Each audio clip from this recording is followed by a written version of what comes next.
Hello, welcome students. और आज start करते हैं क्लास 11th का एक नया चैप्टर स्टार्ट करते हैं और चैप्टर का नाम है थर्मोडायनेमिक्स। तो थर्मोडायनेमिक्स के अंदर सबसे पहले आपको तीन चीज़ें ध्यान में रखनी है। देखिए, सबसे पहले आप देखो, आपको तीन डेफिनेशन आनी चाहिए। सबसे पहले तो थर्मोडायनेमिक्स क्या होता है, इसको अगर आप लोग स्प्लिट करो तो थर्मो डायनामिक्स, और थर्मो का मीन होता है things that are related to temperature, और डायनेमिक्स का मीन होता है मूविंग। यानी साइंस या फिज़िक्स की एक ऐसी ब्रांच जिसके अंदर आप ऐसी चीज़ों को पढ़ो जिनमें टेम्परेचर, हीट एक जगह से दूसरी जगह मूव कर रही हो। ठीक है, वैसे डेफिनेशन आपसे कोई नहीं पूछेगा, but as a precautionary measure मैं आपको बताता हूँ। इसका मेन ये हुआ कि अगर हीट है वो एक जगह से दूसरी जगह जा रही है, टेम्परेचर है वो कहीं गर्म ठंडा हो रहा है, या ऐसी कुछ चीज़ें हो रही है, तो उसको हम जिस साइंस में पढ़ते हैं उसको बोलते हैं थर्मोडायनेमिक्स। क्लियर?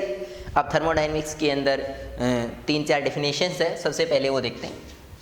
तो देखो डेफिनेशन, सबसे पहले देखिए हीट है ना, एक मिनट। ठीक है, सबसे पहले देखिए हीट। देखिए हीट आपका क्या होता है, हीट आपका होता है, एक चीज़ सुनो सबसे पहले तो, नेचर का एक रूल है। ये रूल ना आपने इन्वेंट किया, आपने सिर्फ इसको डिस्कवर किया, ये सदा का एक रूल है। नेचर का रूल है कि एनर्जी हमेशा, एनर्जी ऑलवेज ट्रांसमिटेड। ठीक है,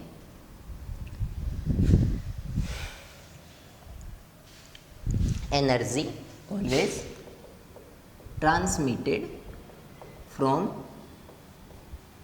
लोअर टेम्परेचर,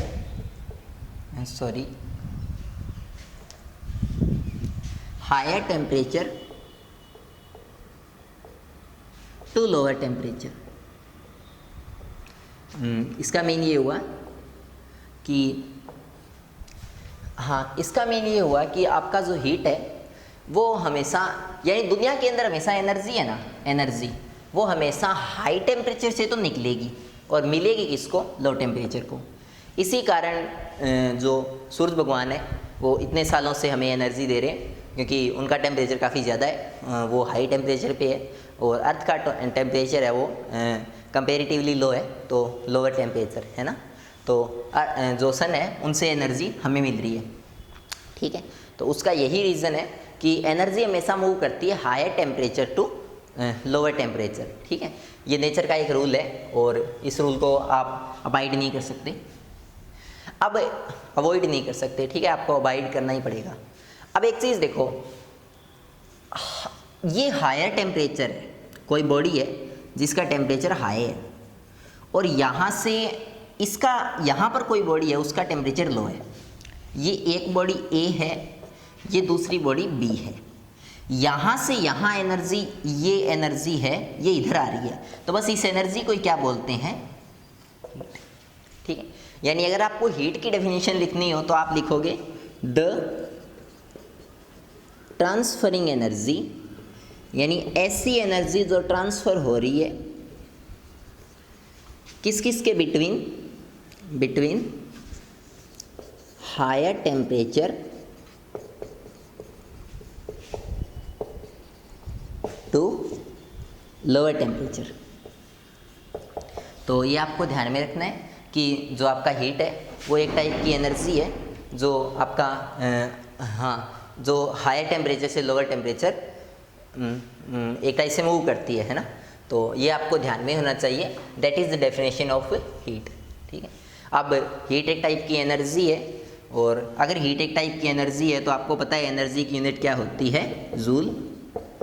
और अगर मैं आपको बताऊं एनर्जी की डायमेंशन, एक चीज़ ध्यान रखना, वर्क, एनर्जी, ये दोनों एक ही बात है, और इन दोनों की जो यूनिट है वो भी जूल होती है, और इन दोनों की डायमेंशन भी सेम होगी। अब वर्क आपको पता है, वर्क होता है आपका फोर्स इनटू डिस्प्लेसमेंट। फोर्स की यूनिट आपको पता है mlt-2 और इनटू डिस्प्लेसमेंट की यूनिट आपको पता है लेंथ l, mlt-2 और इनटू में l, l का स्क्वायर हो गया, यानी वर्क की यूनिट क्या हो गई ml² t की -2। और एज ऑलवेज मैंने बोला वर्क और एनर्जी है, दोनों एक ही बात है, दोनों में कोई डिफरेंस नहीं है। आप जो वर्क करते हो तो उससे आपकी एनर्जी की खपत होती है, कंज्यूम होती है आपकी एनर्जी, और एनर्जी आप अगर लेते हो तो उसके बाद आप वर्क कर सकते हो। तो वर्क और एनर्जी एक ही चीज़ है, ठीक है। वर्क को आप एनर्जी में कन्वर्ट कर देते हो, एनर्जी को आप वर्क में कन्वर्ट कर देते हो। जैसे अगर मैं आपको एग्जांपल दूं, ये कैसे है, देखिए आपका पंखा है घरों में, फैन है, उसको आप हीट एनर्जी देते हो, है ना। और अगर आप अपने पंखे को व्हाट आई एम सेइंग, आप अपना जो पंखा है उसको इलेक्ट्रिसिटी देते हो, है ना, इलेक्ट्रिकल एनर्जी, और वो बदले में घूमता है और आपको मैकेनिकल एनर्जी के ज़रिए हवा देता है ना। और ऐसे ही जो इलेक्ट्रिसिटी है, प्रेस है, उसमें आप इलेक्ट्रिकल एनर्जी देते हो और बदले में आपको हीट मिलती है। तो हीट, इलेक्ट्रिकल एनर्जी, और उससे पंखे ने वर्क किया, आपको वर्क करके हवा दी, तो वर्क, एनर्जी, ये सब एक ही चीज़ें हैं, ठीक है। आप एनर्जी से वर्क ले सकते हो। जैसे पंखे का एग्जांपल लें तो पंखे को आपने इलेक्ट्रिकल एनर्जी दी और बदले में वो घूमा पंखा, तो पंखे ने वर्क किया, यानी पंखे से आपको क्या मिला, वर्क मिला, ठीक है। तो आपने दी एनर्जी, और एनर्जी देके आपने पंखे से क्या करवाया, वर्क करवाया, है ना। तो इसका मीन ये हुआ कि आप कोई चीज़ को एनर्जी देके क्या करवा सकते हो, वर्क करवा सकते हो। और आप कोई चीज़ को वर्क देके उससे एनर्जी भी ले सकते हो। जैसे सर्दियों में अगर आप अपने हाथों को रब करते हो, रगड़ते हो अपने हाथों को, तो आपके हाथ गर्म हो जाते हैं। अब हुआ क्या, आपने अपने हाथों को रगड़ा, और जब आपने अपने हाथों को रगड़ा तो आपने अपने हाथों पे वर्क किया, और वो वर्क है वो किस में कन्वर्ट हो गया, हीट एनर्जी में, और आपके हाथ गर्म हो गए। तो सिंपल एज दैट, आप एनर्जी को वर्क में कन्वर्ट कर सकते हो। आई elaborated it in fan method, and also you can change work into energy, and I explained it via our rubbing head method. So ऐसा आपको पता होना चाहिए कि वर्क और एनर्जी है वो एक ही चीज़ है। आप एक दूसरे में वर्क को, एनर्जी को आप कन्वर्ट कर सकते हो, और ऐसा कुछ, ठीक है। अब यूनिट मैंने बता दी, एनर्जी की यूनिट होती है जूल, और ये जो डायमेंशन है वो एनर्जी की होती है ml² t की -2। कुछ और बात करते हैं।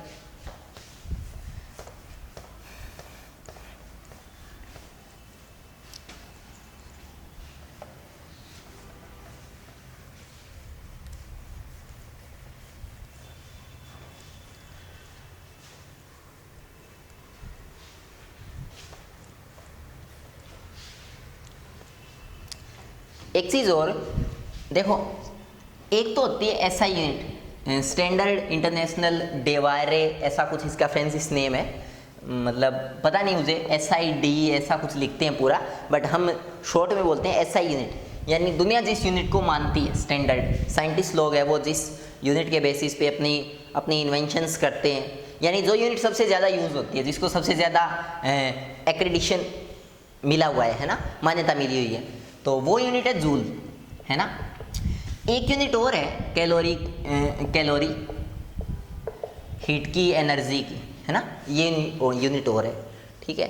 आपने देखा होगा, आप अपने बॉडी के अंदर फूड लेते हो तो वो फूड आप कैलोरी के फॉर्म में लेते हो, जूल के फॉर्म में कभी नहीं लेते। तो देखिए, आप फूड ले रहे हो, इसका मतलब आपका फूड है वो एनर्जी में टूटेगा, और वहाँ भी ये एनर्जी है, ये कैलोरी में नापते हो आप, है ना। तो सीधी सी बात है कि कैलोरी भी एक सीजीएस यूनिट है, और किसकी, एनर्जी की।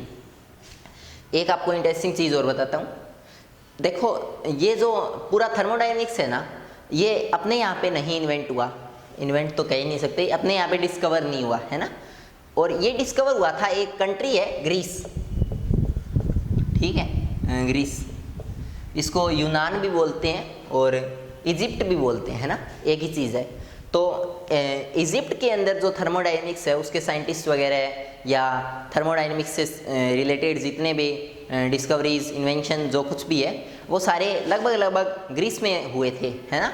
और उन लोगों का शुरू में काफ़ी शुरू में जब इन चीज़ों की डिस्कवरी शुरू हुई तो उनके बीच में एक मिसकंसेप्शन था, एक उनके बीच में ये गलत धारणा थी कि हीट है वो असल में एक टाइप का फ्लूइड है, ये अगर आप सुनोगे तो ये आपको हंसी भी आएगी कि हीट तो एक टाइप की एनर्जी है, वो फ्लूइड कैसे हो सकता है। बट वो ऐसा मानते थे कि हीट है वो एक टाइप का फ्लूइड है, और कोई भी जैसे बॉडी है तो उसके अंदर ये इनविजिबल फ्लूइड होता है, यानी एक ऐसा फ्लूइड है हीट जो हर मटेरियल के अंदर भरा होता है, दुनिया के हर मटेरियल के अंदर।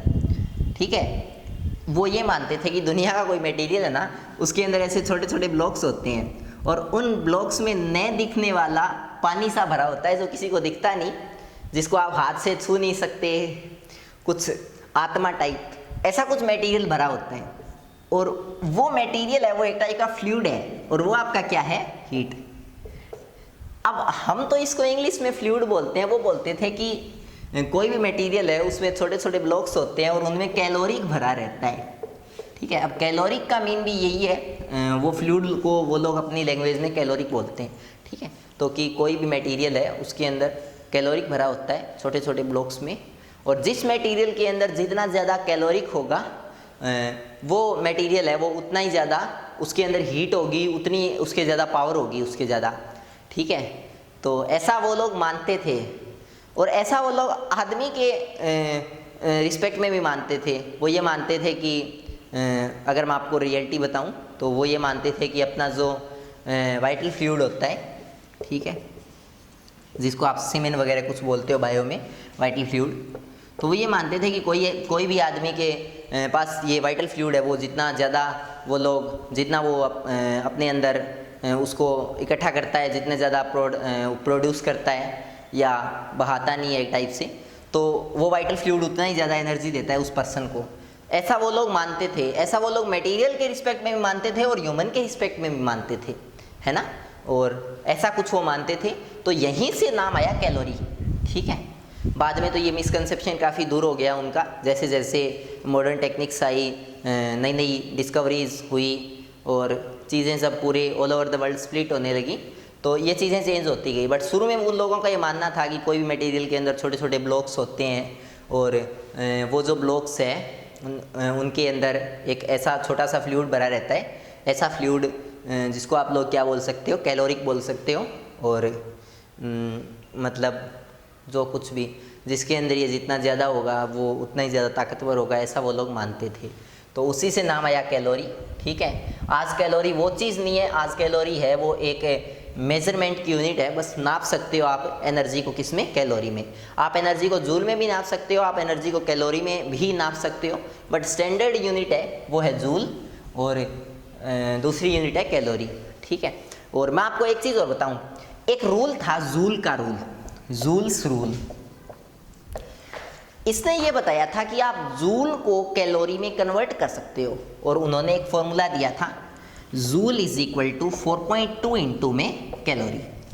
ठीक है, ये फॉर्मूला उन्होंने दिया था, क्योंकि देखो ये दोनों यूनिट है, कोई कैलोरी में यूज़ करेगा, कोई जूल में यूज़ करेगा। ठीक है, और कई बार आपको कन्वर्ट करना पड़ता है, जैसे देखो आप लेंथ को सेंटीमीटर में भी नापते हो और लेंथ को मीटर में भी नापते हो, बट अगर आपको कोई पूछ ले कि आपकी हाइट कितने सेंटीमीटर है, तो मान लो आपकी हाइट 1.76 मीटर है, तो फिर आप कह दोगे कि मेरी हाइट 176 सेंटीमीटर है, यानी आपने 100 से मल्टीप्लाई कर दिया, है ना। तो आपकी ये माइंड में कॉमन सेंस है, आपको पता है कि हाँ यार 100 से मल्टीप्लाई करना है, और उससे क्या होगा, उससे जो मीटर है वो सेंटीमीटर में बदल जाएगा।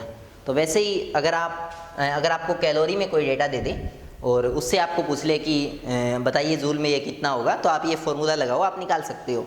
मैं आपको एक क्वेश्चन भी मान लो देता हूँ, फाइंड 10 जूल इंटू कैलोरी, मतलब 10 जूल है वो कैलोरी में कितना होगा, तो सीधी सी बात है, कितने जूल, 10 जूल, 4.2, और आपको निकालना क्या है, कैलोरी, तो ये आ जाएगा 10/4.2। ठीक है, पॉइंट हटाया, ऊपर 0, 100/42, 50/21, और 21 दूनी 42, 8 बच गए, 8/21, 80 और 84, ये 2.37 के समथिंग आ जाएगा, है ना, इतने calories.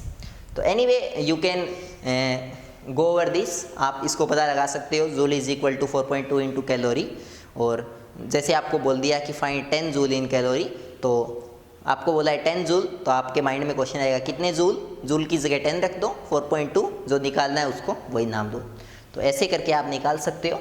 That is the all about phenomena about heat. देखिए हीट के ऊपर मैं पूरी किताब लिख सकता हूँ। मैं आपको इतना बता सकता हूँ हीट के ऊपर कि मान लो 6-7 घंटे का हीट पे लेक्चर हो जाए, बट इतना आपके सिलेबस में भी नहीं है और हम चीज़ों को काफ़ी होलिस्टिकली कवर करेंगे।